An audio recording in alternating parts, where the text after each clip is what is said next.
ইসলামপুরে ভয়াবহ পথ দুর্ঘটনার কবলে উত্তরবঙ্গ রাষ্ট্রীয় পরিবহন সংস্থা যাত্রী বোঝাই বাস। ঘটনায় একজনের মৃত্যুসহ ৮ জন ব্যক্তি আহত হওয়ার খবর পাওয়া গিয়েছে। বুধবার ভোরে ঘটনাটি ঘটেছে শ্রীকৃষ্ণপুর এলাকায় জাতীয় সড়কের ফ্লাইওভারের উপর। জানা গিয়েছে, একটি সরকারি বাস শিলিগুড়ির দিক থেকে রায়গঞ্জের দিকে যাচ্ছিল। হঠাৎ করে বাসটির সামনের চাকা ফেটে গিয়ে বাসটি বিকল হয়ে পড়ে। সেই চাকা সারাই করতে বাসটি ফ্লাইওভারের পাশে দাঁড়ালে সেই সময় পেছন দিক থেকে আসা একটি লরি বাসটির পেছনে সজোরে ধাক্কা মারে। ঘটনায় গুরুতর জখম হন লরির চালক, খালাসি এবং বাসের এক যাত্রী। পাশাপাশি সরকারি বাসের চালক সহ 5 থেকে 6 জন বাস যাত্রীও আহত হন।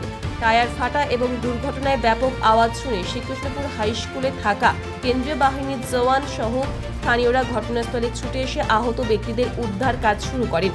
এরপর ইসলামপুর থানার পুলিশ, অ্যাম্বুলেন্স এবং দমকল বাহিনীকে খবর দেওয়া হলে তারাও ঘটনাস্থলে পৌঁছায়। আহতদের উদ্ধার করে তড়িঘড়ি ইসলামপুর মহকুমা হাসপাতালে নিয়ে যাওয়া হলে কর্তব্যরত চিকিৎসক লরির চালককে মৃত বলে ঘোষণা করেন।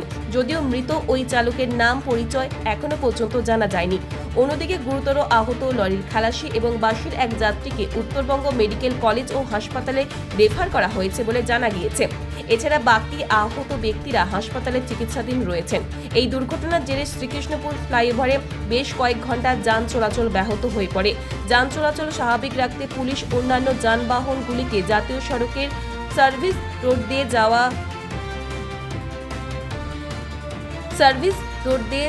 যাওয়ার ব্যবস্থা করে।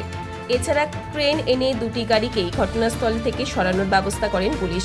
তবে কী কারণে লরিটি আচমকা সরকারি বাসের পেছনে সজোরে ধাক্কা মারল তা এখনো পর্যন্ত জানা যায়নি। ঘটনার তদন্ত শুরু করেছেন পুলিশ। ব্যুরো রিপোর্ট, আরোহী নিউজ বাংলা।